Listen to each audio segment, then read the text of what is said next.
Continuamos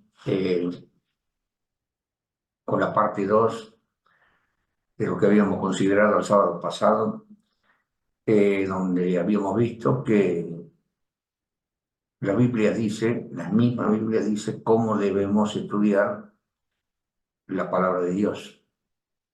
Y voy a leer el texto como recordando lo que hemos visto en Isaías capítulo 28, versículo 9 y versículo 13.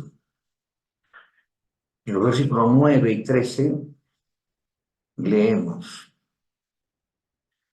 la pregunta que hace el profeta inspirado: ¿a quién se enseñará ciencia o a quién se hará entender doctrina? A los quitados de la leche, a los arrancados de los pechos. Y bueno, yo les recuerdo que estoy leyendo una versión 1909 y a lo mejor ustedes tienen la versión 1960. Bueno, las palabras o las expresiones difieren, pero quiere decir lo mismo. Pero el tema es cuando nos sentimos tan agredidos, y yo me estoy deteniendo, no estoy leyendo el versículo 13 todavía, pero cuando nos sentimos tan agredidos por esos adventistas apóstatas y que aparecen cada 2 por 3 y todos con sus títulos, uno de profesor y que el otro pastor y que el otro doctor en teología, como para amedrentarlo, digamos, al adventista, que esos grandes estudiosos sabios han descubierto que estamos equivocados y nos tienen entre digamos así, apuntándonos en la mira, y todos son ataques a la doctrina adventista y una forma tan ofensiva de atacar nuestra postura respecto a la observancia de la ley, del sábado, del santuario, de los 2300 años, de las 70 semanas, y una agresividad y después una sonrisa cristiana que acá estamos llenos de Cristo o con Cristo y vamos a hacer una oración y que parece que todo lo hacen en el amor de Cristo y resulta que nos agreden, se ríen, se nos mofan. Hay muchos videos que yo no les he pasado, pero lo más triste es que ellos creen que tienen la verdad y ellos hacen una exposición de lo que creen, pero como ya dije en la charla anterior, si yo pudiese conversar con ellos y tener un debate personal sobre todas las cosas que dicen, para mí lleno de errores, y ellos no se dan cuenta.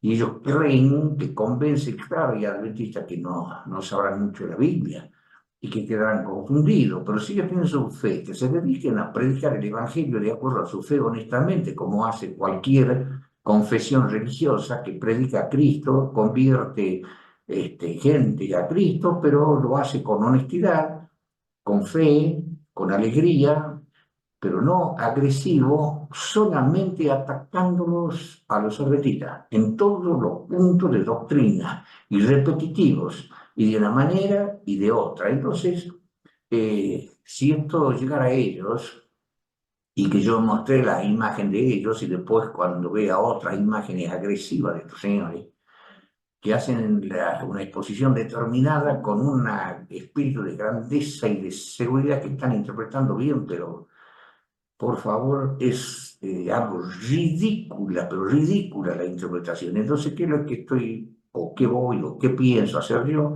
Es defender algunos puntos, defender a nuestra iglesia de la forma en que ellos atacan, mostrando dónde están los errores de estos señores que no lo ven. Y después, al último, ellos se quedarán con lo que ellos quieran y nosotros nos quedaremos con lo que nosotros queramos. Pero no se trata de que el Evangelio, como que Dios lo ha llamado a ellos, solamente a predicarle, pero no predicarle, sino a refutarnos eh, agresivamente, y ellos parecieran llenos de Cristo, porque así se manifiestan, y sobre todo el valor es ese, que se cree todo lleno de Cristo y lleno de amor y con una sonrisa, pero qué hermoso. atacar en nombre de Jesús y con tanto amor de esa manera nuestra doctrina, y pensando que tienen la razón y que han descubierto, como digo yo, América.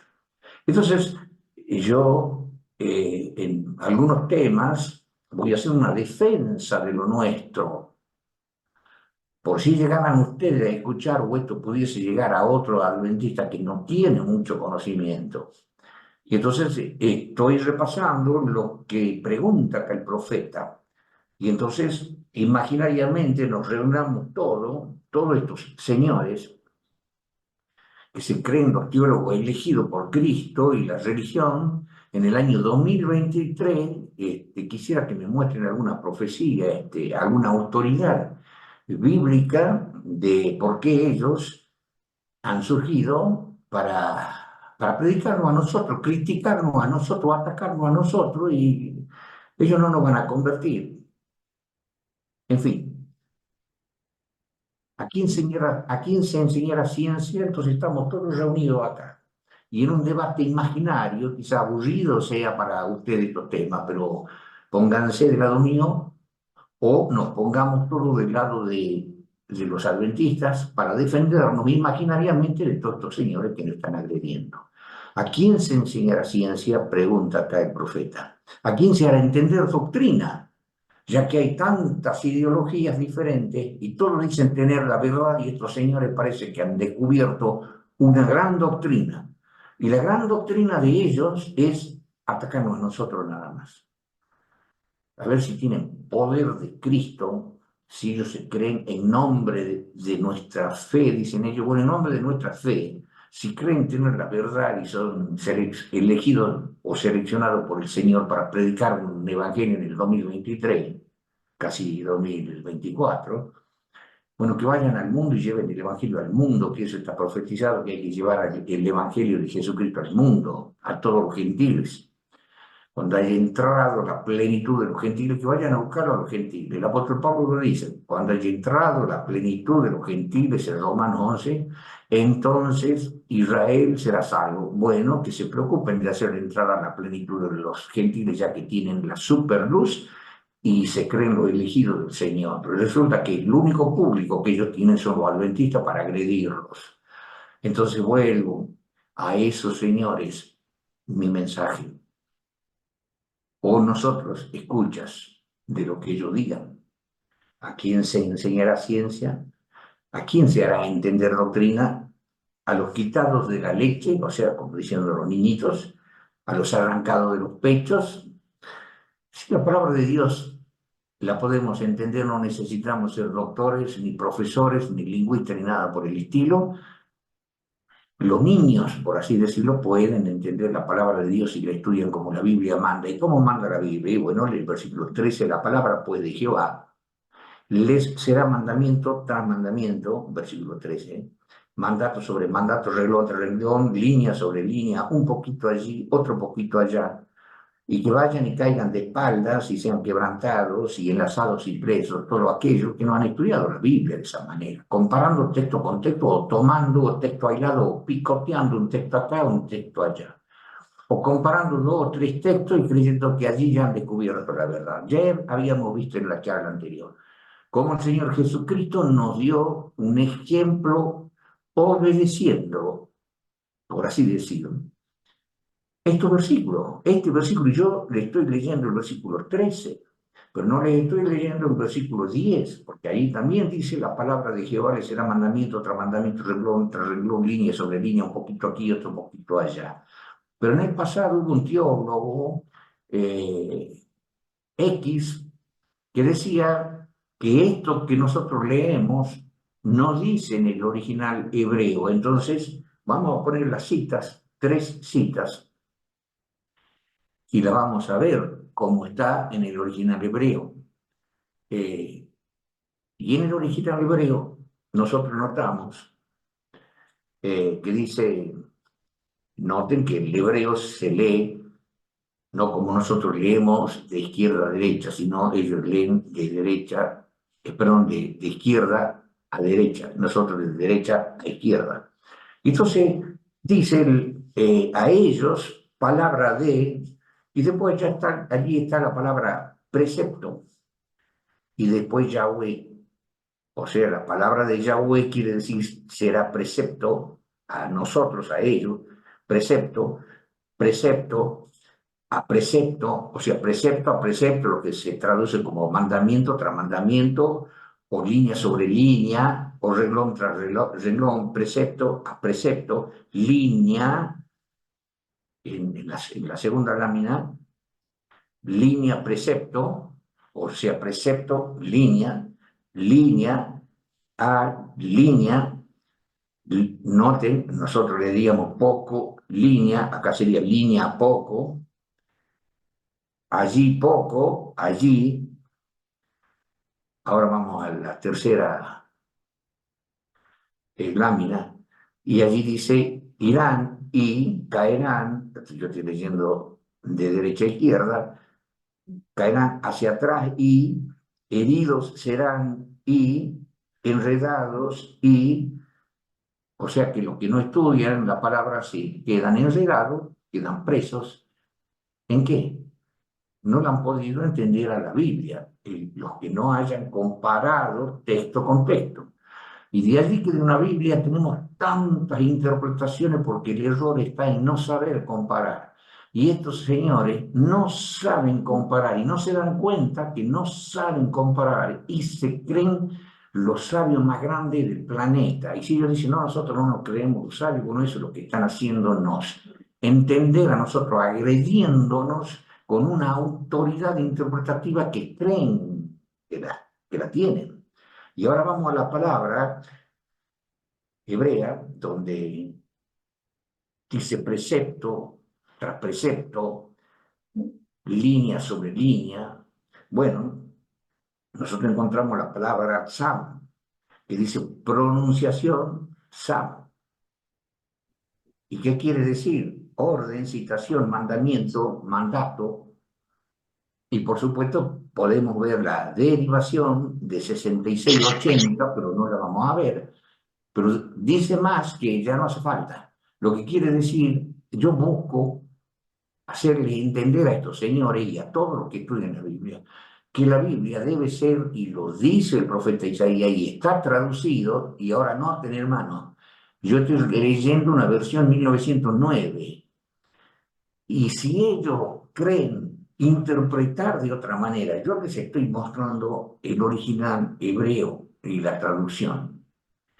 Pero si ustedes quieren hacerlo, pueden encontrar en sus celulares, o pueden bajar a sus celulares, una cantidad enorme de traducciones de eruditos, lingüistas, teólogos, pero lingüistas a la vez, que han traducido la Biblia. Hay muchísimos traductores y no puede uno anular la capacidad de traducción que tiene esta cantidad enorme de traductores que todos dicen lo mismo con diferentes palabras.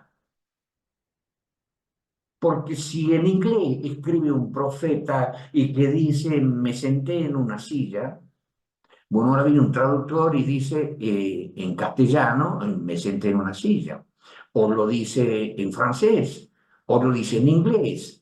Entonces están los traductores y todos van a decir igual en original me senté en la silla. Solo que lo hago muy simple. Entonces acá escribieron los profetas inspirados por el Espíritu Santo y los traductores tradujeron de forma similar y no va a venir uno a quererse distinguir, como ya vamos a ver más adelante, como aniquilan a Colosenses 2, 16, 17, para enseñar algo que no está, que no dice, contra que atacar al sábado de la ley de Dios. Y ellos creen que han entendido y lo lavan al texto y lo cambian al texto. Entonces, lo que dice el texto ya no dice porque ellos dicen que no dice y ya está listo, suficiente. Continuemos, hermano. Entonces, en la charla anterior, repasamos rápidamente, sin leer nada, que Jesucristo nos dio el ejemplo. Él, Dios, hombre, el perfecto, se defiende del diablo cuando el diablo le dice, si eres hijo de Dios, di que estas piedras se hagan pan. Jesucristo podría haberle dicho no, no quiero, o haberse quedado callado. No, no, no, nos dio un ejemplo y le dijo, no, porque escrito está. Y ahora yo le preguntaría a Jesús imaginariamente, un decir mío, Señor, Señor, un segundito, ¿por qué decía escrito está? Si no hace falta que le digas al diablo escrito está, decirle de que el hombre puede vivir sin pan sirviéndole a Dios. No, no, pero él dijo escrito está. Encabeza de esa manera. Escrito está no de solo pan vivirá el hombre, sino con toda palabra que sale de la boca de Dios. Pero esa contestación extraordinaria, pero no aprenden los predicadores de la palabra o los que quieren interpretar la palabra, que Jesucristo obedeció Isaías capítulo 28, 7, 9, 10 y 13, porque yo no le leí todos los versículos. Isaías capítulo 28, versículos 7, 9, 10 y 13. Pero extraemos un versículo. Comparar texto con texto. Y acá viene, cuando Satanás ve que Cristo dice, escrito está, entonces el diablo rápido utiliza un escrito está, la autoridad bíblica. Y acá estamos viendo nosotros la discusión de dos personajes levantando la bandera de la autoridad bíblica, la autoridad de la Biblia por encima de toda interpretación y de toda doctrina y de todo pastor o de todo sacerdote o de toda eminencia eclesiástica, la Biblia. Y Cristo levantó el estandarte de la Biblia. Escrito está, no de solo pan vivir el hombre y sacó un texto de cielo, no. Y entonces el diablo contesta, escrito está. Y lo vemos que otro personaje extraordinario, maligno, y lo lleva a una parte alta y bueno, si eres hijo de Dios, échate al abismo, porque escrito está, la autoridad, escrito está que a sus ángeles mandará acerca de ti para que te guarden en todo tu camino y tu pie no tropiece en piedra, y lo sacó de Salmos. Y entonces Jesús volvió a levantar el estandarte de la autoridad suprema en la investigación de la palabra de Dios. Para conocerlo a Dios necesitamos, a través del Espíritu Santo, la Biblia. Y la autoridad de la Biblia, como un escrito está, pero comparado, le contestó, escrito está además. Esa es comparación de texto. No te estarás al Señor tu Dios. Por más que digas Salmo, échate al abismo, que Dios mandará a sus ángeles para que te cuiden, ese es un texto aislado. Eso puede ocurrir si nosotros no nos damos cuenta que en una esquina, digo yo, nos puede aparecer un camión que nos puede apretar. Y entonces el Señor mandará a su ángel. Pero si yo me pongo en la esquina y al frente del camión, es lo que le estaba haciendo el diablo. Mira, yo te subo acá y tirate nomás, porque escrito está que Dios va a mandar a los ángeles. No, no, dice Cristo. Hay que comparar texto con texto, un poquito acá y un poquito allá. Dios va a mandar su ángel. Si yo no lo tiento, escrito está, no tentarás al Señor tu Dios. Entonces, el diablo no utilizó más la Biblia. Pero entonces le dice, todos los reinos me son dados. Todo esto te daré si postrado me adorares. Pero no le está diciendo el diablo ya un escrito está, porque sabía que de ese modo no lo iba a ganar a Cristo. Sabiendo comparar texto con texto, el diablo no gana. El diablo no puede engañarnos cuando sabemos manejar la comparación del texto con texto. Y entonces el diablo le dice, todo esto te daré si postrado me adorares. Y ahora noten que Jesucristo, al ver que ya no se usa un escrito está, no dijo Jesucristo, bueno, ahora te voy a contestar sin decirlo, sin encabezar mi expresión o mi contestación como un escrito está. Jesús podría haberle dicho, no, yo debo adorar al Señor sobre todas las cosas. No, no. Sin que el diablo le haya dicho escrito está. Cristo volvió a decir, cuando el diablo le dice, todo esto te daré si postrado me adorares, Jesús le dice, pero escrito está igual. No hablaba Jesús en decir, escrito está. Escrito está. al Señor tu Dios adorarás y a Él solo servirás. Y el diablo se fue y le dijo, eso tenemos que aprender nosotros para interpretar la Biblia, no ser personalistas, soberbios, creídos. Tiene que pasar por la prueba del Espíritu, está y muy bien comparado. Si no, lo que creemos es una mentira diabólica. Repaso este ejemplo que nos dio Jesucristo, basado en Isaías capítulo 28, versículos 10 y 13. Y entonces, ¿qué vamos a hacer nosotros? Nosotros nos acordamos que debemos escudriñar las Escrituras. Estos señores nos atacan, nosotros vamos a escudriñar las Escrituras y nos vamos a defender de estos dragones.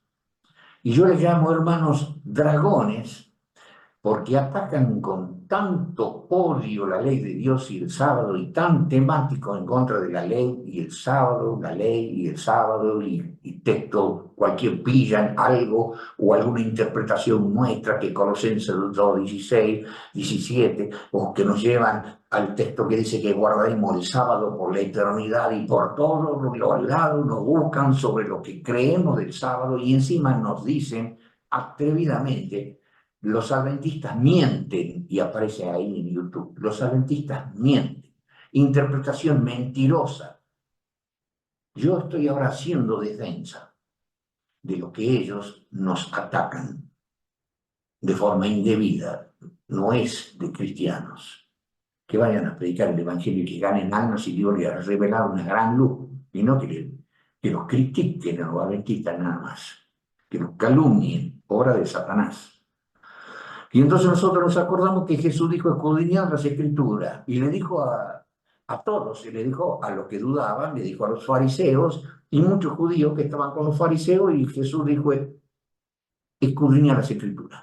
Escudriñar significa que yo debo comprar un texto con otro texto y con otro texto.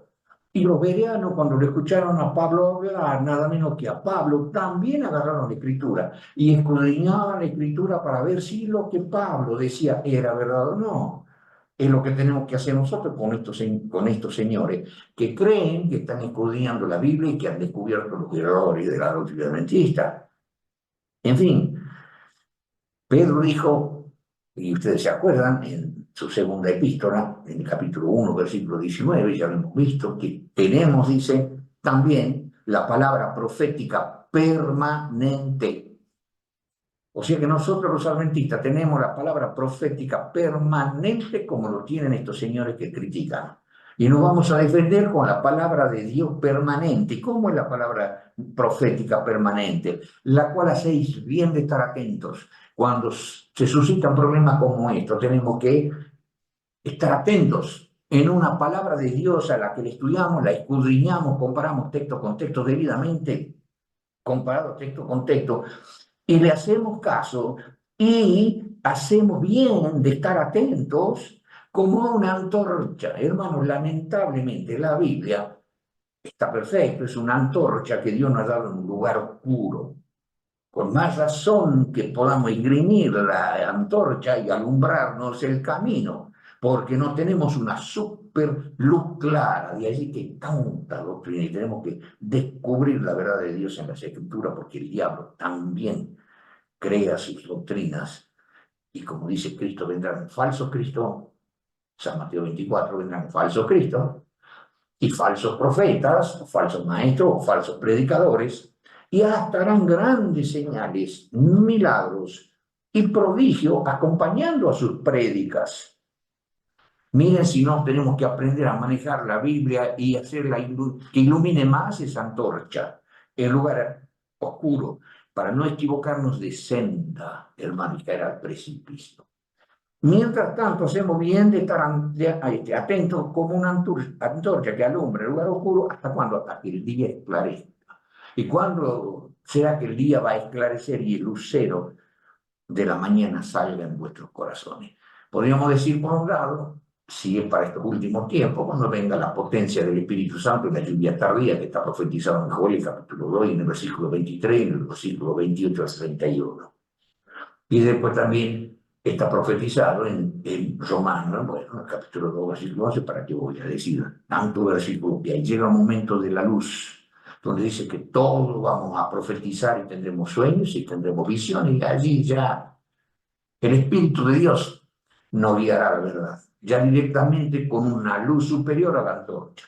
Y cuando venga Cristo, la superluz ya para salvación, ahí ya no vamos a estar creyendo uno de una manera y el otro de otra.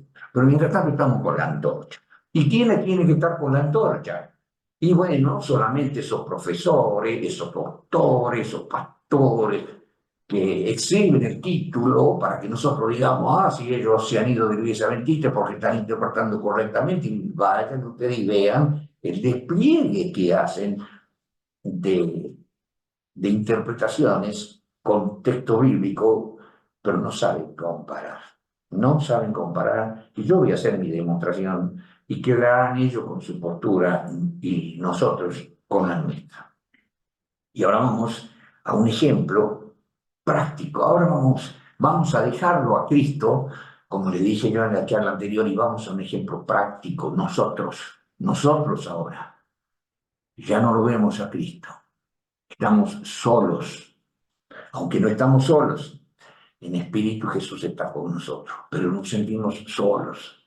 Y nos escuchamos que se dicen tantas cosas y nos sentimos agredidos. Bueno, ¿cómo vamos a manejar la palabra de Jehová? Le será mandamiento tras mandamiento, renglón tras renglón, línea sobre línea, un poquito acá y un poquito allá. ¿Cómo lo vamos a manejar? Y entonces vamos a ver una historia. Vamos a San Mateo, al capítulo 16, versículo 17 al 19. Muchos de ustedes lo conocen, o quizás todos. No se aburran, hermanos, pero es necesario que armemos esto para saber defender.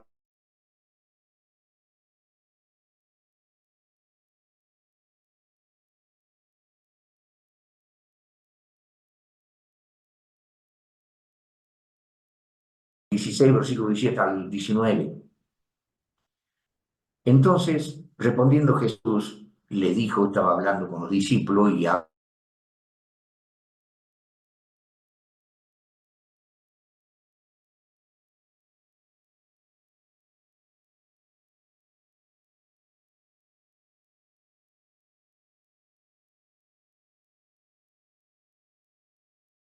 dice la gente que es el Hijo del Hombre. Y bueno, unos dicen que eres Elías, otros dicen que eres Jeremías, etcétera. ¿Y ustedes qué dicen que soy yo? Y saltó Pedro. Tú eres el Hijo de Dios, del Dios viviente. Tú eres el Hijo del Dios viviente. Y bueno, Jesús le dice, bienaventurado eres Simón, porque no te lo ha revelado carne ni sangre, sino mi Padre que está en los cielos. ¿Y qué más le dice Cristo? Versículo 18, un versículo central controversial, tremendamente controversial a través de los siglos, controversial desde el punto de vista interpretativo, de vida o muerte. Mas yo también te digo que tú eres Pedro, y sobre esta piedra edificaré mi iglesia, y las puertas del infierno no prevalecerán contra ella. Pero aparte dice, el versículo 19, y a ti daré las llaves del reino de los cielos, y todo lo que ligares en la tierra será ligado en los cielos, y todo lo que desatares en la tierra será desatado en los cielos. Entonces la iglesia de Roma, y ustedes podrán haberlo escuchado a Luis Toro, al sacerdote Luis Toro, pero yo en mi vida tuve muchísimo debate con sacerdotes católicos, descontando evangélicos de todas las ramas, testigos de Jehová y mormones. Pero en este caso, con dos sacerdotes, yo también te digo que tú eres Pedro, le dice Cristo a Pedro. Yo también te digo que tú eres Pedro, y sobre esta piedra edificaré mi iglesia.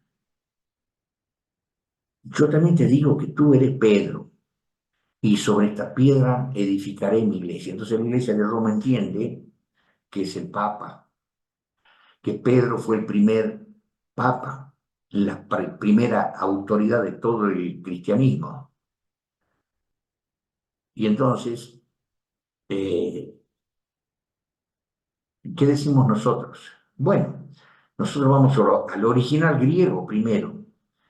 En el original griego dice, si ustedes buscan en el griego interlineal. Las palabras son diferentes. Yo también te digo que tú eres Pedro, y sobre esta piedra edificaré mi iglesia. Para la iglesia de Roma, para la iglesia de Roma, yo también te digo que tú eres Pedro, un reconocimiento de que Pedro es un apóstol y que sobre esta piedra, o sea, el Señor va a edificar la iglesia sobre Pedro. Una vez muerto Pedro viene la sucesión papal, y es así que lo tenemos a Francisco, un sucesor de Pedro, la piedra.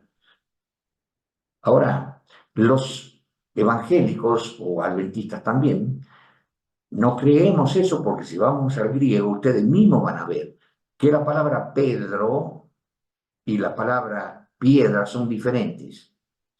Y en el original griego la palabra piedra significa que es Petra, uno es Petro y el otro es Petra.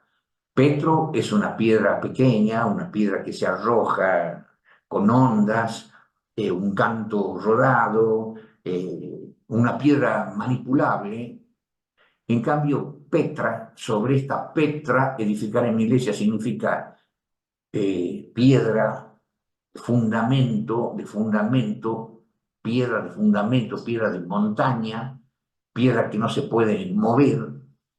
Entonces, tú eres Pedro, un pedazo de piedra, y yo soy la piedra, y vos vas a estar edificado sobre mí. O sea, lo reconoce como apóstol, porque el apóstol Pedro casi se aparta de la fe.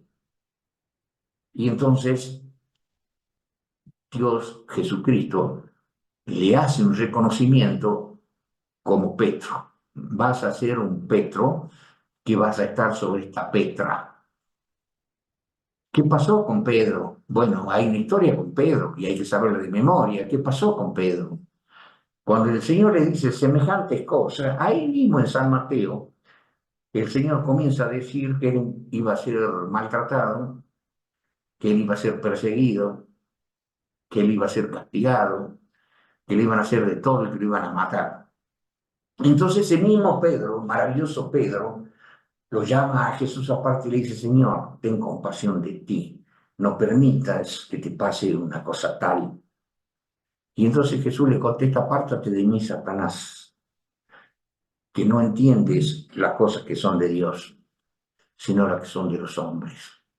Cristo no quiso tratarlo a Pedro de Satanás, le estaba dando un consejo de amigo, muy sentimental y muy dolorido, Pedro. Señor, ten compasión de ti mismo, no permitas que te pase una cosa así, que te torturen, te peguen, te maten. En una palabra, le estaba diciendo, no muera por la humanidad. Lo estaba tentando el diablo para que el diablo lo debilite a Cristo. Y como Cristo sabía todas las cosas, le dijo, vete de mí, Satanás. Lo corrió a Satanás que lo tentaba a Pedro, pero sí le dio una lección a Pedro. No entiendes tú los caminos que son de Dios, sino los que son de los hombres. Yo tengo que morir por la humanidad, sí o sí. Y después el mismo Pedro estaba tan mal que también una oportunidad dijo, Señor, aunque todos te nieguen, yo no te negaré. Y él le dijo, de cierto te digo que no cantaré el gallo si me haya negado 3 veces. Después en la resurrección lo mira Jesús a Pedro y le dice, Simón, ¿me amas? Sí, Señor, te amo. Simón, ¿me amas? Sí, Señor, te amo. Pedro, Simón, ¿me amas? Sí, te amo, Señor. Y se entristece Pedro. Y entonces Jesús le contesta, cuando tú eras joven, ibas por donde querías, pero cuando fueres viejo, otro te ceñirá y te llevará por donde no quieras. Quiere decir que, y en otra parte en San Lucas dice, Simón, Simón, y aquí Satanás te ha pedido para zarandearte como a trigo, pero yo he rogado por ti que tu fe no falte.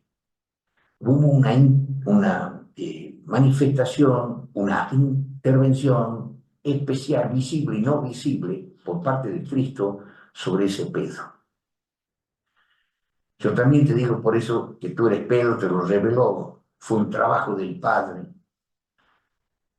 Bienaventurado eres Simón, porque no te lo reveló carne ni sangre, sino mi Padre que está en los cielos. Un trabajo del Padre celestial o del Espíritu de Dios o de Cristo en un Pedro que casi, digamos, no era el gran discípulo, no era el mayor de los discípulos, sino espiritualmente muy conflictivo. Entonces Jesús tuvo que orar por él. Simón, Simón, y aquí Satanás te ha pedido como trigo, y yo he rogado por ti que tu fe no falte. Y tú, una vez vuelto, confirma a tus hermanos. Y también le dijo, cuando eras joven ibas por donde querías, pero cuando fueres viejo, el Espíritu Santo va a triunfar en ti y vas a terminar siendo un buen discípulo. Y llega un momento en que viene el Espíritu Santo de Pentecostés, toda con la potencia del Espíritu Santo, pasa el tiempo y el apóstol Pedro mete la pata. Cuando estaba con los gentiles, él se comportaba como un cristiano gentil. Venían los judíos, entonces se separaba de los gentiles, no obraba derechamente, sino hipócritamente, se juntaba con los gentiles, buscaba de no juntarse con los, se juntaba con los judíos y trataba de, digamos así, en criollo, de ningunearlos a los gentiles. Entonces vino el apóstol Pablo, lo leemos en Gálatas.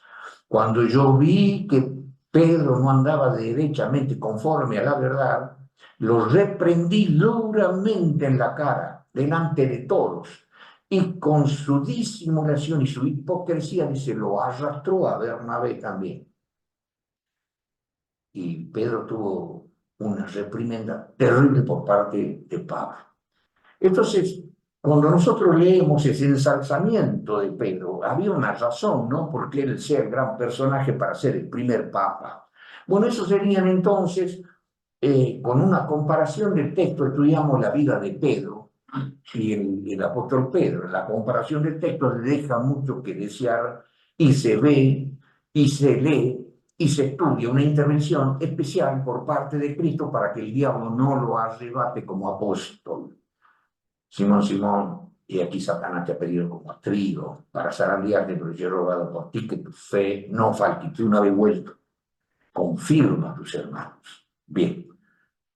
No obstante así, hermano, acá estamos hablando y yo no les estoy mostrando toda la historia de Pedro porque yo podría hacer una comparación de texto con todo esto que les estoy contando de memoria. ¿Quién era Pedro? Entonces los católicos eruditos no debieran olvidarse de eso. Pero si ellos dicen, bueno, no importa. Lo mismo el Señor le dijo a Pedro que él sería la piedra. Entonces, vamos a hacer una defensa. ¿Quién es la piedra? ¿Es Pedro o es Cristo? ¿Quién es el fundamento de la iglesia? La piedra, la petra, la roca de fundamento de montaña. ¿Es Pedro o es Cristo? No dice que sea Pedro, porque si es de Pedro dice Petro, y si es de Cristo dice Petra. Pero en la comparación, cuando se presentan estos interrogantes doctrinarios, hacemos la comparación y entonces vamos a leer otro versículo. Vamos a comparar texto con texto y vamos a 1 Corintios 10:4. 1 Corintios 10:4. Y todos bebieron la misma bebida espiritual, porque bebían de la piedra espiritual que los seguía, y la piedra era, ¿qué dice? La piedra era Pedro. Estamos haciendo ya una comparación. Un versículo, San Mateo 16:18, daba a entender que podría ser Pedro o que podría ser Cristo. Cuando se presentan dos interpretaciones en un versículo, los católicos lo toman para un lado y los evangélicos o adventistas lo toman para el otro. Acá no dice que Pedro sea la piedra. El apóstol Pablo dice, todos bebieron la misma bebida espiritual porque bebían de la piedra espiritual que los seguía y la piedra era Cristo. Vamos a Efesios, capítulo 2, versículo 20, seguramente lo saben de memoria. Efesios, capítulo 2, versículo 20. Dice, edificados sobre el fundamento de los apóstoles, la iglesia está edificada sobre el fundamento de todos los apóstoles, no de Pedro nomás, y de los profetas. Quiere decir que la iglesia está fundada sobre las escrituras del Nuevo Testamento, los apóstoles, y de los profetas del Antiguo Testamento. O de ellos mientras vivían y transmitían la palabra de Dios, edificados sobre el fundamento de los apóstoles y profetas, siendo la principal piedra del ángulo Jesucristo mismo.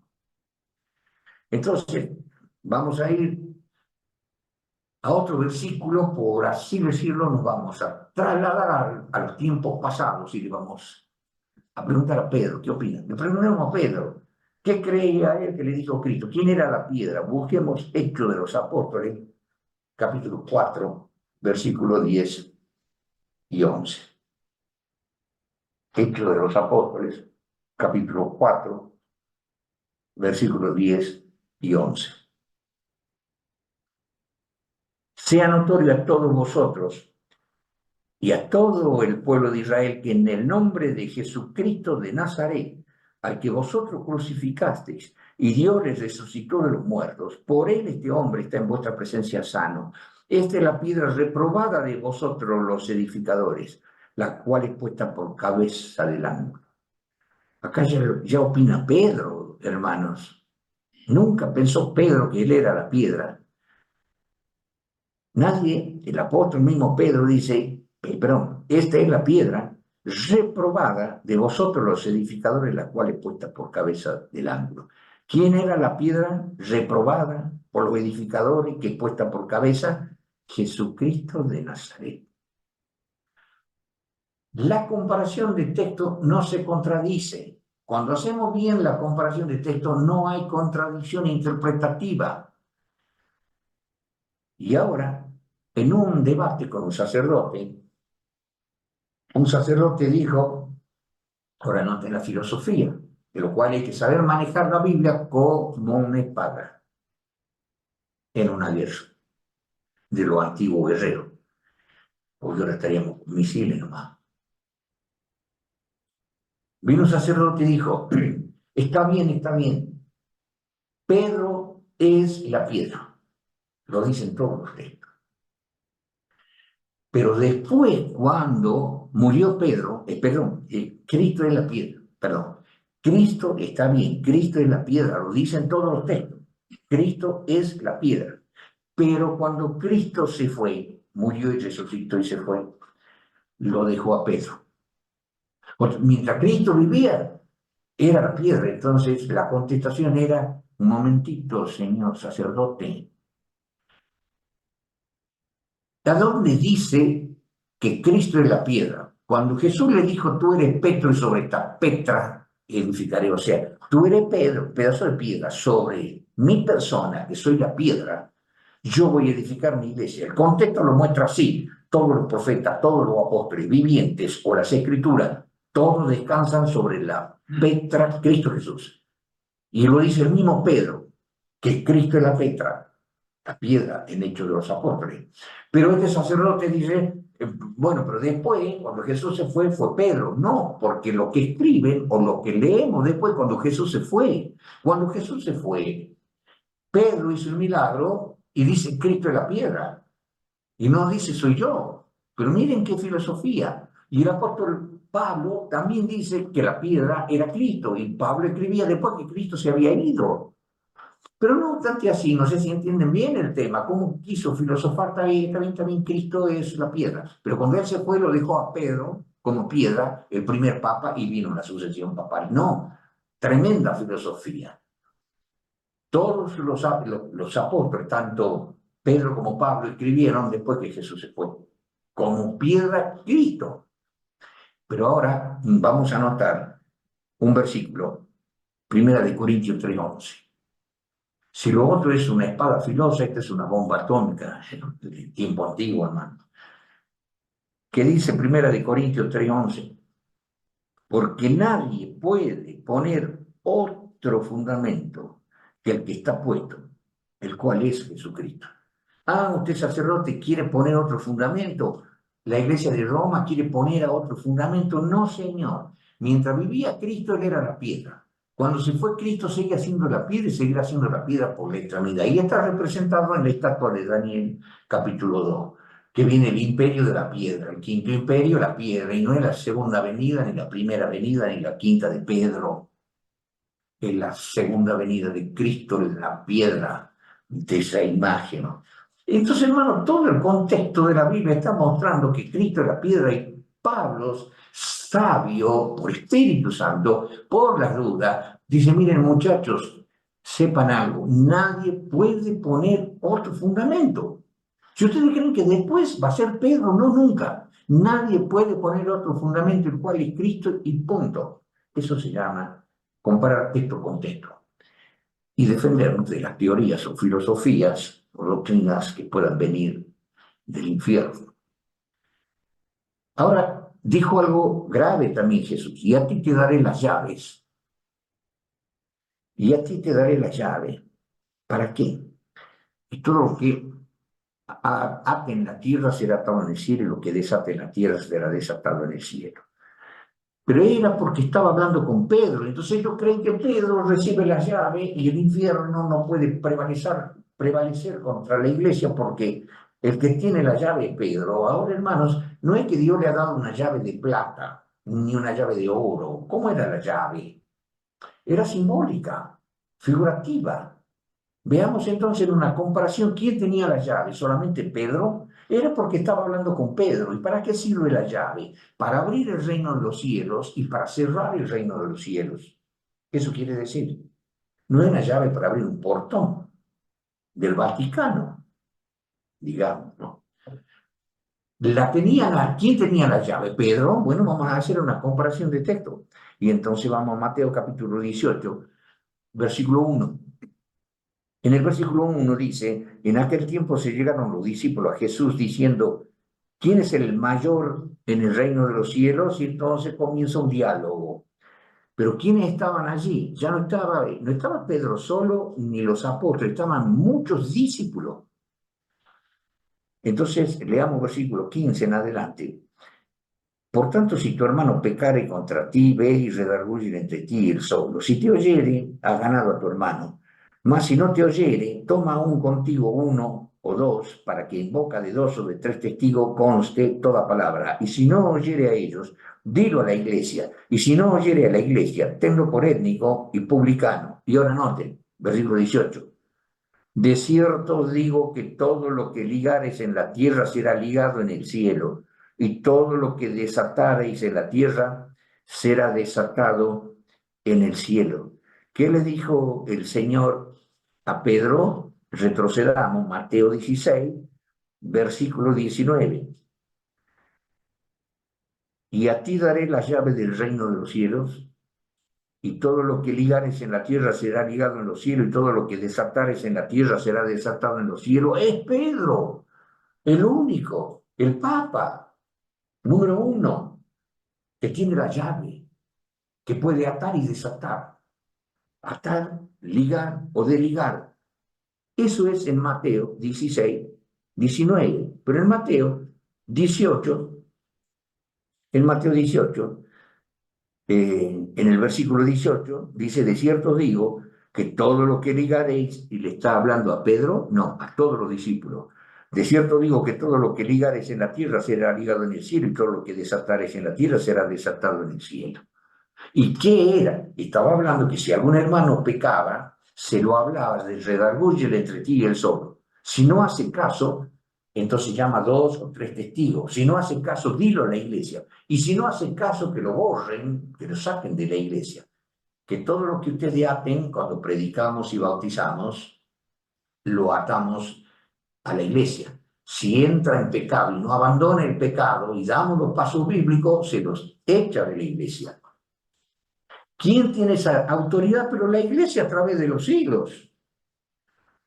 Eso es una enseñanza que nos dio Cristo en todos estos versículos. ¿Qué es la llave? El simbolismo de la llave. ¿Qué quiere decir? ¿Cómo la aplicamos? ¿En qué circunstancias? Y no la había tenido Pedro, sino todos los discípulos reunidos. Jesús está pluralizando, dando esos pasos bíblicos. Todos tienen la llave para ligar o desligar, atar o desatar. ¿Entienden, hermano? Pero ¿por qué llegamos a este resultado? Por la comparación de textos. Entonces, así se estudia la Biblia, hermano. ¿Y por qué yo hago tanto énfasis en estas cosas? Porque estos señores creen hacer una comparación, pero la están haciendo al estilo católico, picoteando un texto por acá y poniendo su filosofía de profesores, de doctores, de pastores, cuando la Biblia, Jesús mismo dijo en Lucas, ¿se acuerdan ustedes? que Jesús mirando al cielo se alegró y dijo, Padre, te alabo, Señor Dios del cielo y de la tierra, porque has escondido la sabiduría, estas cosas, las has escondido de los sabios y entendidos, y la has revelado a estos mis hermanos pequeñitos, así, Padre, porque así te agradó. O sea, los doctores en la ley, los fariseos en aquel entonces, los pastores que se creen los únicos guardianes, porque son autoridades dentro de la iglesia, no, hermano, y como dice Pablo, no es del que quiere ni del que corre, sino de quien Dios quiere, que le da sabiduría a este, sabiduría a este otro y sabiduría a aquel. ¿Y cuándo va a ser probada la sabiduría? Cuando sepamos comparar texto con texto. Puede venir una eminencia, puede venir un doctor de teología, puede venir un pastor, puede venir un sacerdote, puede venir el Papa, puede venir quien quiera que sea.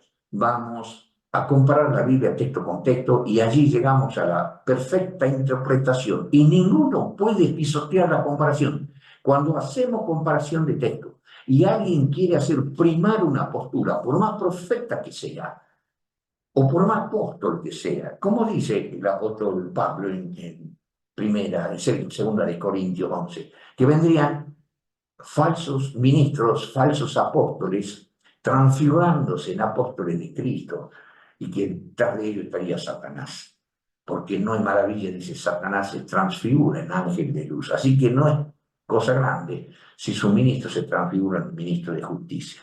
Hermano, la única autoridad, única, la comparación de textos. El que no sabe comparar de texto con texto queda quebrantado, enlazado y preso en el error. Estos señores no van a venir a hacer gala de que son profesores de teología, el doctor en teología, que maestro, que profesor, que lingüista. No nos interesa. Jesús dijo que escondió la ciencia de las cosas de Dios a los sabios y a los entendidos y los reveló a los pequeñitos porque así quiso el Padre. Por eso entonces vemos en la misma comparación que todos escudriñaban la Escritura para ver si lo que Pablo decía era verdad. Para que sepamos si Cristo era el verdadero, Jesús le decía, escudriñen la Escritura, le daba lugar a la Escritura primero, para que lo escudriñen y sepa si el Cristo que había venido era el verdadero o no. La comparación de texto, los que no estudian así quedan quebrantados, enlazados y presos en el error. Ah, yo creo esto, yo le creo a esto, yo le creo a este otro, y la Biblia, y no, la Biblia no, o la Biblia con texto aislado, no, no, no, o una perfecta comparación de texto o nada. Y yo soy defensor así, comparación de texto y el que pisotee un solo versículo y distorsiona una verdad, ya no es verdad. Y si nosotros la seguimos sosteniendo, pecamos contra Dios y nos juzgará como en la Biblia. Antiguo y Nuevo Testamento acabamos de leer que toda la doctrina de Dios está fundamentada sobre los apóstoles y profetas y nada más. Lo que dijo el apóstol Pablo, lo que visteis, oísteis, recibisteis y aprendisteis de mí, eso haced. Y el Dios de paz será con vosotros. Si alguien me dice cosas que no diga Pablo, o que lo contraiga a Pablo o al resto de los apóstoles o a los profetas, no lo acepto. Vamos a otra comparación. Para ir terminando y vamos a dejar la parte 2, sería la parte 3.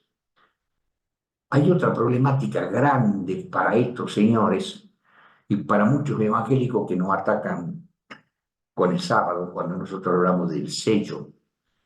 Hay un tema, hermanos, sello de Dios, o la señal de Dios, o los señalados, o quién señala, o a quiénes se los señala. Entonces nosotros hablamos mucho del sábado y de la ley, y nos atacan por todos lados. Que el domingo no es la señal de la bestia, ni es la marca de la bestia. Y el sábado no es señal de Dios, por favor. El sábado no es señal de Dios, no tiene nada que ver. La señal es el Espíritu Santo. Somos sellados por el Espíritu Santo y que no tiene nada que ver con el sábado. Bueno, nosotros vamos a hacer una comparación, agarremos nuestra Biblia y comencemos a mover bien las manos, a ver cuán rápido somos para buscar la Biblia, los textos en la Biblia. Y entonces vamos a comenzar con Apocalipsis 9:4. Apocalipsis 9:4. Vamos a buscar los textos que hablen sobre señal o sobre sello, o sobre, perdón, señalados. Bueno, acá dice, y les fue mandado que no hiciesen daño a la hierba de la tierra, ni a ninguna cosa verde, ni a ningún árbol, sino solamente a los hombres que no tienen la señal de Dios en su frente. En Apocalipsis está hablando de gente que no tenía la señal de Dios. Claro está, hermanos, que esa señal, de acuerdo a lo que se estudia allí, no estaría necesariamente hablando del sábado, ni era tiempo de cosas que ocurrían en que se conocía el sábado o que primaba el sábado. Pero es que señal, no es tan solo el sábado, pero es también el sábado. Y es algo muy importante dentro de lo que puede hacer señal. Solo que hay cumplimientos de la señal de Dios sobre diferentes hijos de Dios, diferentes épocas, referido en este caso al tiempo de los evangélicos, antes del año 1844. Pero no vamos a hablar, solamente lo muestro como que si es señal, hay una señal que Dios pone en la frente. ¿Y qué quiere decir que Dios pone una señal en la frente? Sigamos comparando para que entendamos. Capítulo 7, versículo 2 al 4. Y vi otro ángel que subía del nacimiento del sol, teniendo el sello del Dios vivo. Otra vez, allá era señal.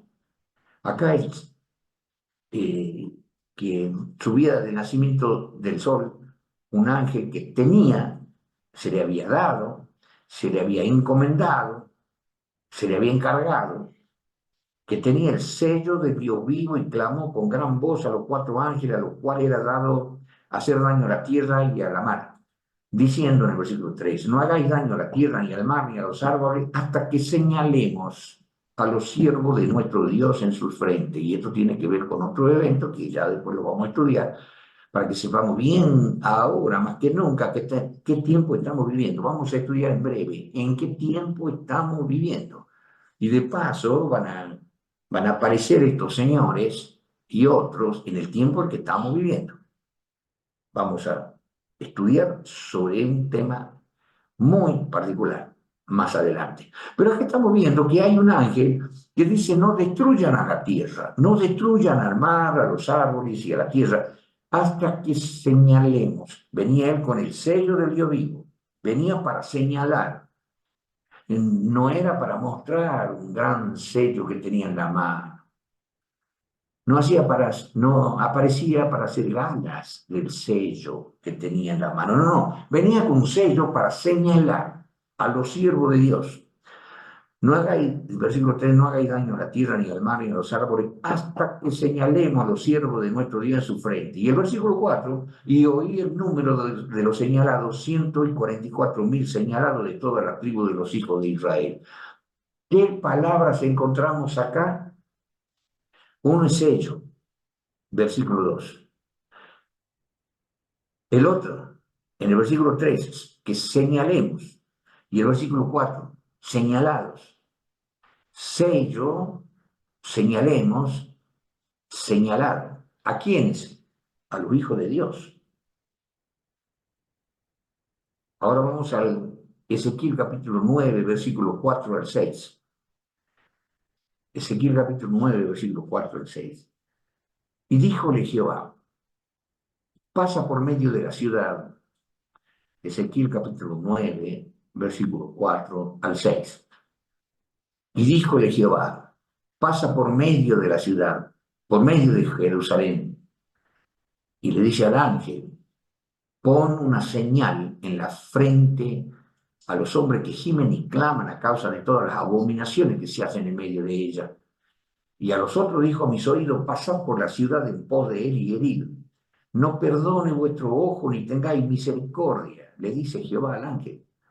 El versículo 6, matad viejos, mozos y vírgenes, niños y mujeres, hasta que no quede ninguno, mas a todo aquel sobre el cual hubiere señal, no llegaréis, y habéis de comenzar desde mi santuario, y comenzaron pues desde los varones ancianos que estaban delante del templo. Allí le manda a Dios a poner un sello, y que el que no lo tenga el sello, que sea muerto. Y ahora hay que ver por qué tiene que ver ese sello, que tanto se habla sello, señalar, señalados. El sello tiene que ver con la ley de Dios, porque dice que ponga una señal en el versículo 4, vete por medio de la ciudad y pone una señal en la frente a los hombres que gimen y claman a causa de todas las abominaciones que se hacen en medio de la tierra. Es decir, que toda la gente consagrada a Dios, todos los que guardan los mandamientos de Dios, no son depravados, no son degenerados, no son gente que andan pensando en pecar, en fornicar, en adulterar o irse a lugares bailables para las mujeres moverse para todos lados y excitar a los hombres, o los hombres para excitarse con las chicas, bailar, después dedicarse al sexo.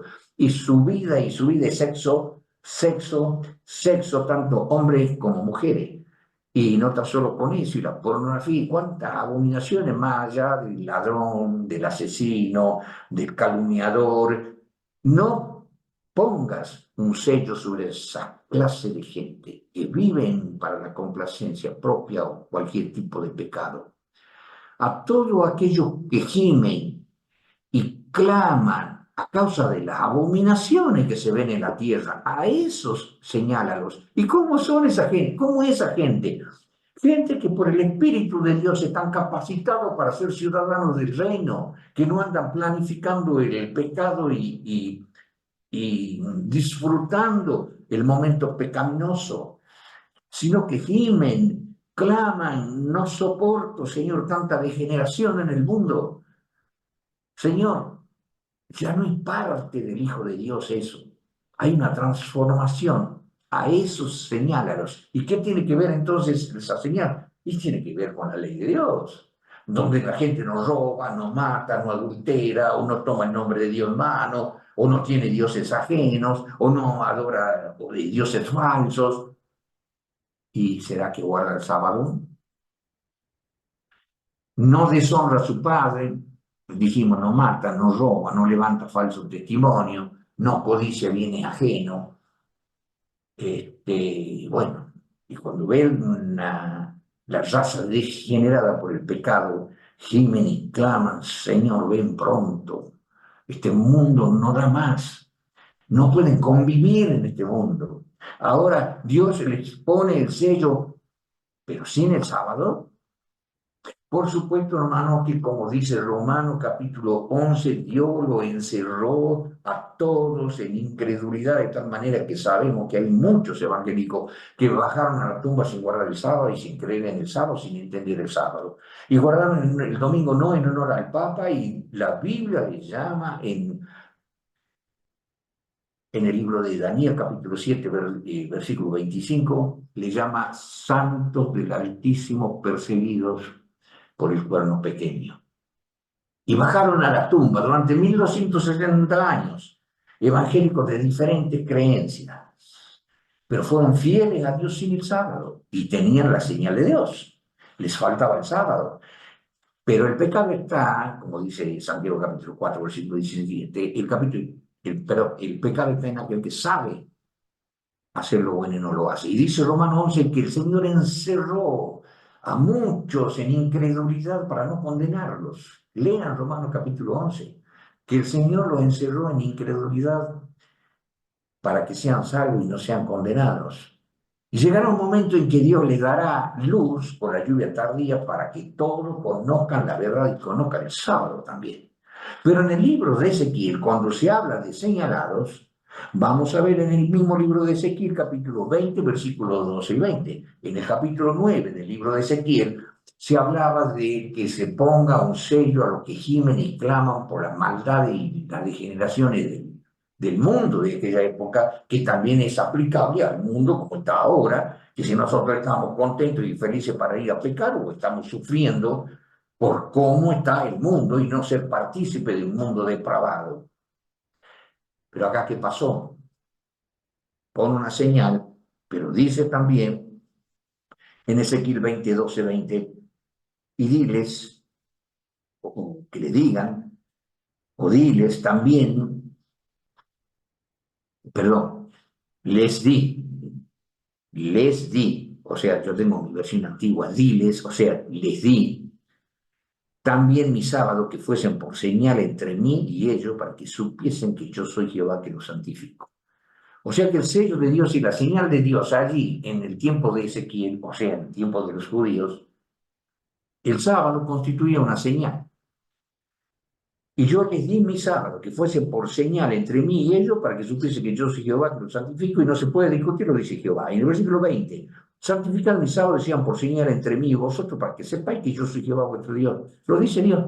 Guarden mi sábado, santifiquen mi sábado, yo les di mi sábado y que sean señal entre mí y ellos, entre ellos y yo. Y que ellos sepan que yo soy su Dios y guardan mi sábado, porque yo les di el sábado.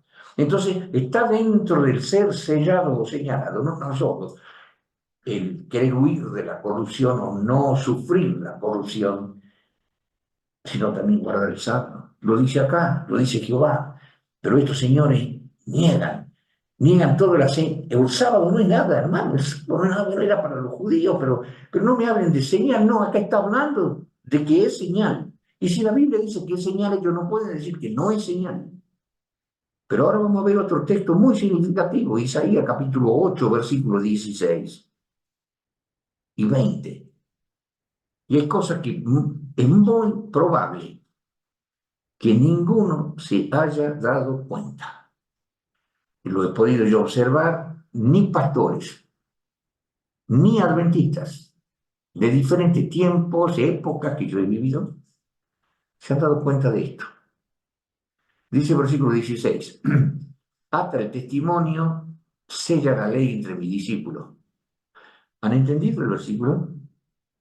Está hablando de sello, pero sella la ley. Ahora, ¿qué se sella? La ley. Allá en Ezequiel veíamos señalar sin decir tantas cosas. Después vemos específicamente que el sábado era una señal. Y si lo dice Jehová, no discutamos. Pero ahora estamos viendo en Isaías que se selle a los discípulos de Cristo, a los discípulos de Dios, tanto en tiempo de Israel como en tiempo moderno, que se selle la ley entre mis discípulos. Pero no dice tan solo la ley, y si hablamos la ley en el Antiguo Testamento, la ley contenía el sábado, era el decálogo, y sella, y es sello. Si la Biblia dice, Isaías lo dice, y lo profetiza, sella la ley, no era una ley de 9 mandamientos, no era una ley de 8 mandamientos, no era la ley de los católicos ni la ley de los protestantes de los evangélicos. Era la ley de Dios, que Dios escribió en tablas de piedra, y esa ley contenía una señal. Señal sea, es un sello, sella la ley, pero esto es lo que muchos no han descubierto. Hasta el testimonio. ¿Qué es el testimonio? El testimonio es la ley de Dios. El testimonio es el decálogo. Los judíos tenían, en la escritura se leen 613 mandamientos diferentes. Pero dentro de una cantidad enorme de mandamientos, hay mandamientos que estaban, que corría para el tiempo de la historia de Israel como nación. Hoy no podemos, si una persona adultera, sacarlo fuera de la iglesia y apedrearlo. Hay leyes que han sido abolidas para un tiempo moderno. Entonces, cuando nosotros hablamos y estos señores ya comienzan a hablar de 613 mandamientos y que todos los mandamientos esos han sido abolidos, que quién va a estar guardando esos mandamientos, y no saben cómo hacer para atacar uno solo, el sábado. Odian el sábado, les molesta el sábado. Pero cuando acá habla del testimonio, está ligando la palabra testimonio a la ley entonces de los 613 mandamientos. Por más que en la Biblia encontramos mandamientos que tienen que ver con lo moral, o sea, lo que sería espíritus de la letra de la ley. Encontramos en muchas explicaciones de la Biblia el espíritu, las aplicaciones de la letra del decálogo. Y eso está en vigencia. ¿Y para qué vamos a hacer comparación de texto? No vamos a terminar nunca. El espíritu de la letra de la ley. Eso está en vigencia. Pero hay leyes rituales que han sido abolidas y que tienen que ver con muchas conductas y que tienen que ver con muchos hechos que tenían que cumplir los israelitas, que tenían que ver con los ritos, con las festividades. Bueno, eso ha sido abolido, pero acá dice sella, no esas cosas, sellan la ley y el testimonio. Y ahora en el versículo 20, a la ley y al testimonio, no a las leyes rituales, aunque en tiempo de Israel las leyes rituales estaban en vigencia, pero acá está haciendo una distinción. El testimonio de Dios no era ninguna de las leyes rituales. Por más que el que no cumplía con una ley de Pascua en ese entonces o expiación se lo mataba. Esa ley ya ha sido abolida, todos los rituales ya fue abolido. ¿Qué es lo que queda ahora? El testimonio. La ley que tiene que ver dentro de las leyes, la ley que tiene que ver con el testimonio. Ese es el sello en la frente, la ley y el testimonio. Y el que no tiene la ley y el testimonio en su frente es porque no les ha amanecido, está en tinieblas. A la ley y al testimonio, si no dijeren conforme a esto, es porque no les ha amanecido, están en tinieblas. Y ahora vamos a ver, en Éxodo capítulo 31, versículos 13 al 18, algo muy importante. Éxodo capítulo 31, 13 al 18, vamos a ir terminando. Así, perdón, versículo 13, y tú hablarás a los hijos de Israel, diciendo, con todo eso vosotros guardaréis mi sábado, porque señala entre mí y vosotros por vuestras edades, para que sepáis que yo soy Jehová que os santifico. Me encanta el versículo 13. Tú hablarás a los hijos de Israel, y estos señores que atacan tanto al adventismo y otros evangélicos, pero estos son los más agresivos, que están constantemente picoteando a los adventistas. Me encanta este versículo, que dice, tú hablarás a los hijos de Israel, diciendo, con todo eso vosotros guardaréis mi sábado, porque es señal. Y entonces se mofan ellos, porque señala entre mí vosotros por vuestra edad, está hablando para los israelitas, no para los cristianos, señores adventistas, y nos atacan. Para que sepáis que yo soy Jehová que os santifico. Lo mismo que decía el libro, que dice el libro de Ezequiel 20:20. Pero el capítulo 14, así que guardaréis el sábado porque santo es a vosotros, el que lo profanare de cierto morirá, porque cualquiera que hiciere obra alguna en él, aquella alma será cortada del medio de sus pueblos. 6 días se hará obra, mas el día séptimo es sábado de reposo consagrado a Jehová. Porque hay teólogos, yo estuve escuchando o viendo en video debates donde quieren decir que el sábado no es sábado. Ya es el colmo, el sábado no es sábado. Y entonces, 6 días será obra, pero el séptimo no. El séptimo es sábado de reposo consagrado a Jehová. Cualquiera que hiciera obra del día de sábado morirá ciertamente. Versículo 16, y este versículo me encanta. Otra vez, cuando habla del sábado. Guardarán pues el sábado los hijos de Israel, no los adventistas, no los evangélicos, no los cristianos. ¿Tienen razón estos individuos que nos atacan? No, hermano, ni entienden. Son doctores o profesores o pastores que han sido de la iglesia, se han apartado, pero como no han entendido la Biblia, yo les recomiendo que estudien el catecismo. Y me encanta este versículo otra vez. Guardarán pues el sábado los hijos de Israel, celebrándolo por sus edades, por pacto perpetuo. ¿Cómo puede ser por pacto perpetuo? Bueno, los israelitas actualmente lo siguen guardando al sábado, por siempre, para siempre. Pero es señal para los israelitas nada más y para los cristianos no. No, van a decir ellos para los judíos.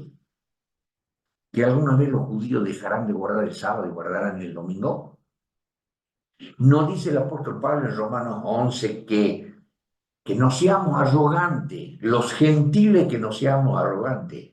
Porque el endurecimiento de ellos ha venido en parte, pero llegará el tiempo que cuando haya entrado la plenitud de los gentiles con la evangelización con éxito, con la potencia del Espíritu Santo y entre la plenitud de los gentiles, se termina, ya no predicamos más. Se convierten todos los hijos de Dios de Apocalipsis 18:4. Salid, pueblo mío, de la Babilonia, para que no seáis participantes de su pecado y recibáis de sus plagas, y Dios junta a su pueblo. Cuando haya entrado la plenitud de los gentiles, entonces dice Zacarías en el capítulo 12, en aquel entonces yo les daré espíritu de oración y de gracia y mirarán a quien traspasaron y se convertirán, a Jehová que se hizo carne y lo mataron, y habrá gran llanto en Israel. ¿Y quién dice el apóstol Pablo? Cuando haya entrado la plenitud de los gentiles, entonces se convertirá Israel. ¿Y qué dice segunda de Corintios capítulo 3, versículo 16 y 17? Que cuando los judíos se conviertan al Señor, el velo se les quitará. Está profetizado 2 veces por el apóstol Pablo y en Zacarías, que los judíos se van a convertir y al sábado. Y nosotros, los cristianos, vamos a estar guardando el domingo y ellos van a estar guardando el sábado. No, hermanos, nosotros tenemos que convertirnos al sábado. Y si somos adventistas y estamos convertidos al sábado, bueno, ya estamos convertidos al sábado. Les falta a ellos. Y esos adventistas apóstatas deben volver a la ley, al sábado, al testimonio. Y ahora noten, y ya les voy a mostrar por qué, porque vamos a hacer comparación de texto con texto. Y vamos a ver si es para los judíos y para los cristianos no, con la comparación de texto. Y entonces dice el versículo 17, señal es para siempre entre mí y los hijos, note, y los hijos de Israel. Me encanta, porque en 6 días hizo Jehová los cielos y la tierra, y en el 7º día cesó y reposó. Ahora note el versículo 18, que yo digo que nadie se da cuenta. Cuando nosotros hablemos de la ley, como hay muchas leyes, la ley que se distingue de entre las leyes, hay muchos mandamientos, pero los mandamientos que se distinguen de entre los mandamientos es cuando el versículo habla de testimonio. Después que hace toda esta explicación, Moisés dice, y le dio a Moisés, como acabó de hablar con él en el monte de Sinaí, 2 tablas del testimonio. ¿Cómo se llaman los mandamientos de Dios? La ley de Dios, testimonio. Y dio a Moisés, como acabó de hablar con él en el monte de Sinaí, 2 tablas del testimonio, tablas de piedra escrita con el dedo de Dios. Entonces, cuando dice a la ley y al testimonio, y decimos el testimonio, ¿a qué se refiere? No, el testimonio se refiere a las 2 tablas de piedra. Sella la ley entre mis discípulos, sella el testimonio, primero dice, y la ley entre mis discípulos. O sea, la ley que pertenece al testimonio, la tabla de piedra escrito con el dedo de Dios. Eso es el testimonio de la Biblia. Y tengo para mostrarles muchísimos textos, pero algo más vamos a ver. Vamos a ver en Éxodo capítulo 40, versículos 20 al 21. Y yo he dejado de lado muchísimos versículos. Versículo 20 y 21 dice que Moisés tomó y puso el testimonio dentro del arca, por orden de Dios. Y dentro del arca, y el arca fue puesto en el lugar santísimo, en el templo del tabernáculo, y se le llama, a continuación ustedes agarren un resaltador y comiencen a marcar en la Biblia, comienza Dios a llamarle el arca del testimonio. ¿Por qué? Por el testimonio. O templo del tabernáculo del testimonio. Porque el testimonio era la parte central del santuario, todo giraba alrededor, perdón, del testimonio. Porque el testimonio, que son los 10 mandamientos escritos en 2 tablas de piedra, puestas en el arca, en el lugar santísimo, es el que mataba. Si lo obedecía, nos daba vida. Pero como no lo obedecemos, entonces tenemos un Cristo, derramamiento de sangre para el perdón de los pecados por las transgresiones al testimonio. Las 2 tablas de piedra escrito con el dedo de Dios. Y entonces tomó y puso el testimonio, versículo 20, dentro del arca, y colocó la vara en el arca, encima de la cubierta sobre el arca. Versículo 21, y metió el arca en el tabernáculo y puso el velo de la tienda y cubrió el arca del testimonio, como Jehová había mandado. Ahora noten esta curiosidad, hermanos evangélicos y adventistas. Apocalipsis. Ahora vamos a lo que el Señor le mostró a Juan, pero le mostró el futuro que todavía no se ha cumplido. Apocalipsis 11, 19. Cuando el apóstol Juan estaba viendo que Dios había preparado a los 7 ángeles para que derramen las plagas, ¿cuándo se va a cumplir el derramamiento de las plagas? Cuando se acabe la gracia, cuando Jesús deje de ser abogado, cuando Jesús deje de ser sacerdote. Y entonces le muestra a Juan, cuando Jesús deja de ser sacerdote, en el lugar santísimo del santuario celestial, que estos señores se mofan, estos adventistas apóstatas se mofan. Y el templo de Dios, Apocalipsis 11:19, el templo de Dios, ya no era el templo de Dios terrenal, porque en Hebreo capítulo 9 se muestra que hay un santuario celestial, que Cristo no está o no entró al santuario terrenal, sino al celestial. Y el templo de Dios fue abierto en el cielo. Y el arca de su testamento, ustedes van al original griego, y el arca de su pacto, Jehová os anunció su pacto, las 10 palabras. ¿Se acuerdan? Deuteronomio 4:13. Jehová anunció su pacto, las 10 palabras. Y entonces, su pacto, el arca del pacto. Testamento quiere decir testimonio también. ¿Se vio el arca del testimonio, del pacto o del testamento? ¿Qué se vio? Que allí estaba el templo celestial, que estaba un arca celestial, donde estaban unas tablas celestiales, donde en esas tablas, a esas tablas se le llamaba, había un arca del testimonio por causa del testimonio, por causa del testamento, por causa del pacto. Se le llama arca del pacto, Pablo lo llama en Hebreo capítulo 9, en el primero versículo, que en el lugar santísimo estaba el arca del pacto, o del testamento, del testimonio, y lo ve Juan en el cielo, funcionando. Pero ya en la parte final de su funcionamiento, ¿por qué? Porque dice, fueron hechos relámpagos y voces y truenos y terremotos y grande granizo. Eso es lo que sucedía cuando terminaba el ministerio del sumo sacerdote, se llenaba de la gloria de Dios y de humo. Bueno, acaba de ser más grande todavía. Y noten en Apocalipsis 15:5. En el Apocalipsis 15, en los versículos anteriores, se está hablando de los ángeles que se preparan con las copas para derramarlo sobre para derramar las plagas sobre la tierra. Pero Juan ve otra vez esto, dice, y después de estas cosas miré, y aquí el templo del tabernáculo del testimonio. Otra vez lo ve. Allá era que vio en el cielo el templo del arca de su pacto, testamento, testimonio. Acá dice, y después de estas cosas miré, y aquí el templo del tabernáculo del testimonio fue abierto en el cielo. Entonces, por más que le pese, funciona un lugar santísimo en el santuario celestial, donde se lo ve al arca, donde están las tablas de la ley reales de Dios, hechas por Dios, no de esta creación. Se ve el funcionamiento ya final del lugar santísimo, lo ve Juan y ve el testimonio. ¿Qué ley contenía esa arca del pacto celestial, del testimonio celestial? Y bueno, hermano, había 9 mandamientos, el sábado no estaba. O tenía 8, como dicen los católicos, el mandamiento de la imagen no estaba. No, hermanos, testimonio se le llama los 10 mandamientos. En la tierra sella el testimonio en mis hijos. En el cielo Dios está juzgando y está señalando a los que son hijos de Dios y que guardan el testimonio. Tendrá paciencia con los que están encerrados en incredulidad hasta que venga la lluvia tardía y Dios le dé la luz a todos los gentiles.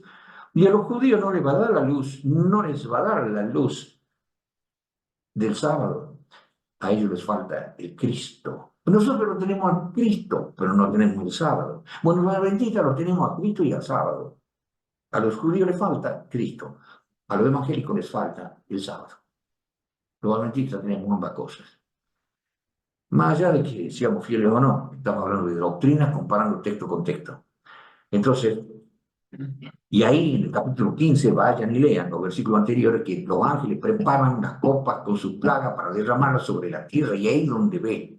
Y dice en esa ocasión que el templo fue lleno de humo y que nadie podía entrar en el templo hasta que fuesen consumadas las 7 plagas. ¿Qué necesitan estos señores apóstatas? Cuando caigan las plagas, ya va a ser tarde. Salid, pueblo mío, de la Babilonia, para que no seáis participante de su pecado y recibáis las plagas. Eso es lo que ve Juan. Y el templo del tabernáculo, del testimonio, del arca, de la ley de Dios se llena de humo, Nadie podía entrar hasta que sean derramadas las 7 plagas, y también hubo explosiones, trueno y gloria en el lugar santísimo, el santuario real. Terminó el ministerio, la intercesión de Cristo. Deja de ser sacerdote para prepararse para venir a la tierra y castigar. Pero terminamos, un poco de paciencia, hermano. No podemos cortar acá, pero ya terminamos. Ahora, el Espíritu Santo es realmente, aunque le da al ángel que sella, es el Espíritu que sella, porque el Espíritu Santo es el que nos convierte y es el que nos transforma. Noten, Efesios 1:13, por favor, ya terminamos, si están aburridos, cuando más ligero busquen, mejor. Efesios 1:13,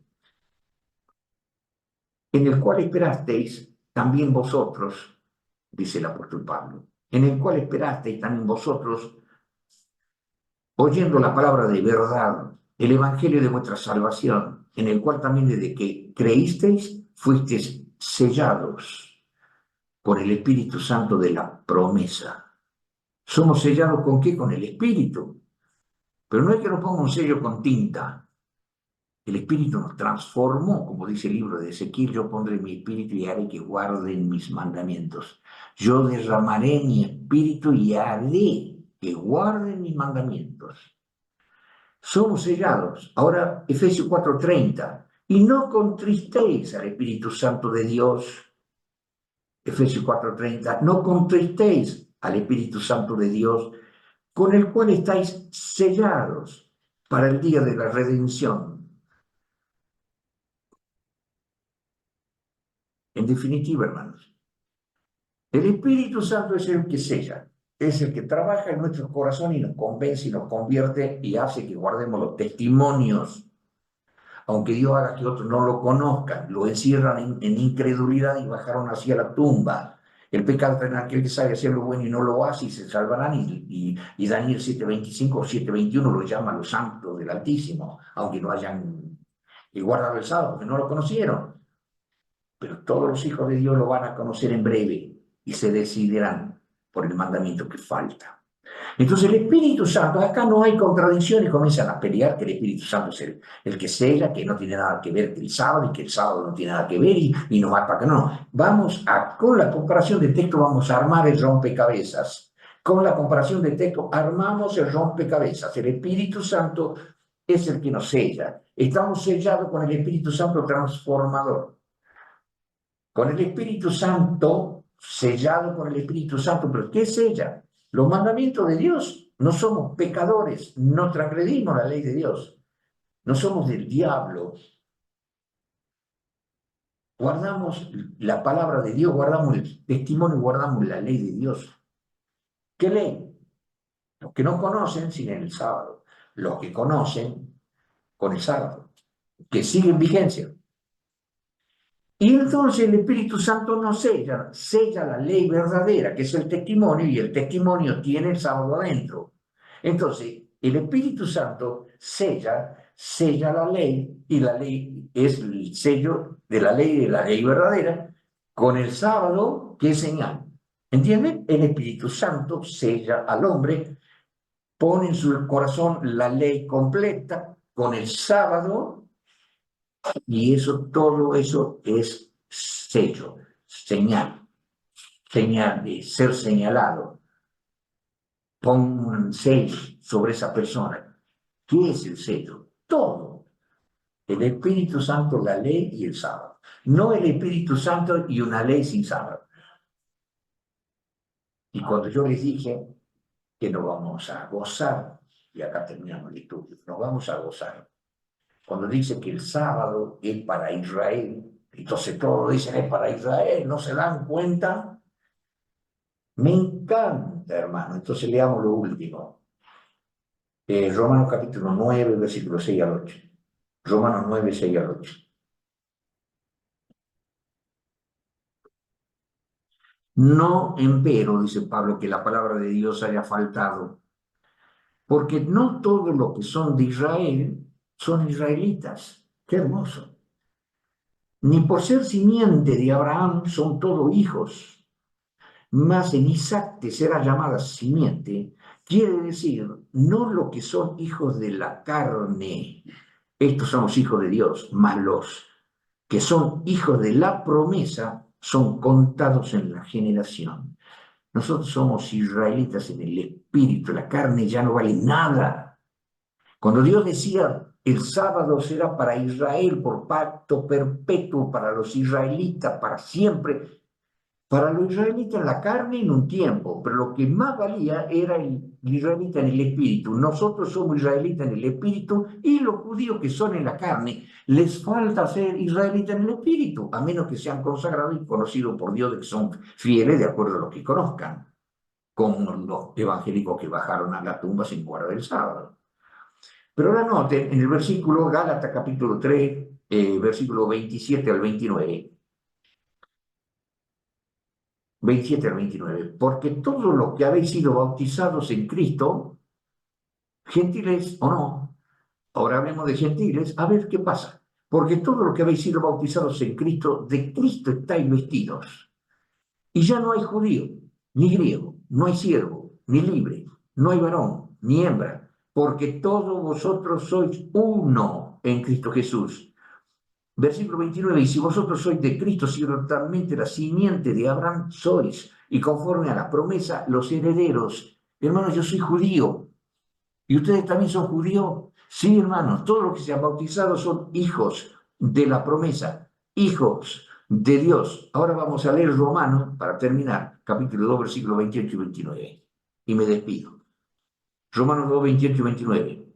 Porque no es judío el que lo es en manifiesto, ni la circuncisión es la que es en manifiesto en la carne, mas es judío el que lo es en lo interior, y la circuncisión es la del corazón, en espíritu, no en letra, la alabanza de lo cual no es de los hombres, sino de Dios. O sea que Dios no se equivocaba cuando decía, ve y dile a los hijos de Israel que el sábado es señal entre mí y ellos, para siempre. Yo les di mi sábado como señal a los israelitas, para siempre. Hermano, nosotros tenemos que gritar, yo soy judío, yo soy israelita, pero soy de los verdaderos judíos, soy de los verdaderos, somos de los verdaderos judíos o de los verdaderos israelitas, porque lo somos en el espíritu. Y aunque hablemos con los judíos, decir, bueno, ustedes son en la carne, les falta convertirse a Cristo y ser verdadero israelita, verdadero judío, verdadero hijo de Abraham, donde ya el israelita en la carne, el hombre, la mujer, el siervo, el libre, el judío o el gentil, no corre. Somos uno en Cristo Jesús. Y verdaderamente judíos, israelitas e hijos de Abraham, de la promesa, en el espíritu superior a la carne. La carne murió. Entonces, cuando el Señor dice en Éxodo que el sábado es para siempre, no se equivocó. Porque cuando viene el mundo cristiano y comienza a abrazar el sábado, está como judío verdadero guardando el sábado. Y todo gentil que es un judío también verdadero porque ha creído en Cristo, bueno, no conoció el sábado, y hay hijo de Dios dentro de los evangélicos, donde el apóstol Pablo lo dice en Romanos 11, que Dios los encerró todavía en incredulidad. ¿Cuándo los va a desatar de la incredulidad? Cuando venga la lluvia tardía. Entonces vendrán millones de evangélicos, como ya hay algunos como el pastor Miguel Ángel Ortiz, y lo digo en voz alta, que está predicando el sábado de la ley. Un evangélico pentecostal que no tenía la luz, que estaba encerrado en incredulidad del sábado y mucha otra doctrina, una hora cree en la ley de Dios, cree en el sábado, cree que el alma no es inmortal, cree en que no hay que comer animales inmundos, y cree en la profecía de los 2300 años, y cree en el santuario celestial, y cree lo que tenemos que creer como adventistas nosotros, que estamos creyendo y que tenemos que creer, digo, porque hay muchos que ya se van a creer otras cosas que no tienen nada que ver con el mensaje que tenemos que dar nosotros de Apocalipsis capítulo 14, que si Dios quiere también vamos a estudiar qué tenemos que predicar los adventistas que hemos perdido el poder, el conocimiento y la ciencia. Y estamos predicando cualquier cosa menos el meollo del asunto, la columna vertebral. Aunque se hable de la ley del sábado, hay muchas otras cosas. en que no se predica, no se enseña con fuerza, mientras tanto los evangélicos, los adventistas apóstatas nos están atacando, mientras Miguel Ángel Ortiz está dando luz y mientras está cobrando fuerza la ley de Dios y el sábado en medio de los evangélicos. Que Dios los bendiga, hermanos, y los espero para el próximo sábado, si Dios quiere.